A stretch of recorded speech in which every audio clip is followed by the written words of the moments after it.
అది ఆంధ్రుల దురదృష్టం. ఇప్పుడు ఆ రోజు మద్రాసు నుంచి రాజాజీ మనల్ని తరివేశాడు.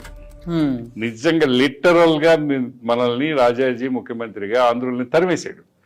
వీళ్ళు తట్టా బుట్టా సర్దుకొని నెత్తిన పెట్టుకొని గోపాల్ రెడ్డి గారు, సంజీవ్ రెడ్డి గారు, టంగుటూరు ప్రకాశం పంతులు గారు అందరూ వచ్చి ఎక్కడికి పోవాలో అర్థం కాక కర్నూలులో తేలారు. కర్నూలులో తేలితే కర్నూలులో ఏమీ లేదు. కలెక్టర్ ఆఫీస్ని సెక్రటేరియట్ అన్నారు, తాలూకా ఆఫీసుని ముఖ్యమంత్రి ఆఫీస్ అన్నారు. ఆ రోజు బాత్రూమ్స్ లేవు. ముఖ్యమంత్రులు, చీఫ్ సెక్రటరీలు కూడా చెంబు తీసుకొని కాలువ కట్టల మీదకి వెళ్ళారు. మా గోపాల్ రెడ్డి గారు ముఖ్యమంత్రి అక్కడ ప్రభుత్వాన్ని నడిపిన బిల్డింగ్ ఫోటోస్ ఉన్నాయి నా దగ్గర. అయితే చూస్తే నవ్వు వస్తుంది. ఇప్పుడు తెలంగాణ వాళ్ళు అద్భుతమైన మనుషులు. మనం ఎన్ని మాట్లాడుకున్నా కూడా మన ఆంధ్రులంత సంకుచిత మనస్తత్వం తెలంగాణలో లేదు. వాళ్ళ చాలా విశాలమైన దృక్పథం.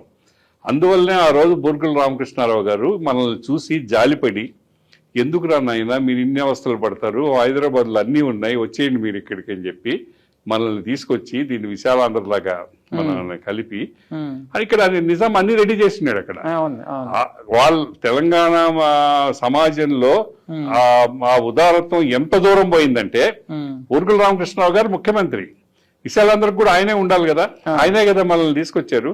కానీ నాకంటే నీలం సంజీవ్ రెడ్డి గారు పెద్ద మనిషి, పెద్ద నాయకుడు అని తను రాజీనామా చేసి సంజీవ్ రెడ్డి గారికి ముఖ్యమంత్రి పదవి ఇచ్చాడు. అంత త్యాగం మన ఆంధ్రలో ఎప్పుడన్నా విన్నామా? మన చంద్రబాబు, మన రాజశేఖర్ రెడ్డి, మన వెంకయ్య నాయుడు వీళ్ళు అటువంటి త్యాగం కనీసం కళ్ళైనా ఊహించగలరా? అది తెలంగాణలో ఉంది. తెలంగాణ సమాజంలో ఆ గొప్పతనం ఉంది. అందువల్లనే మనం హైదరాబాద్లో అంత హ్యాపీగా ఉన్నాం.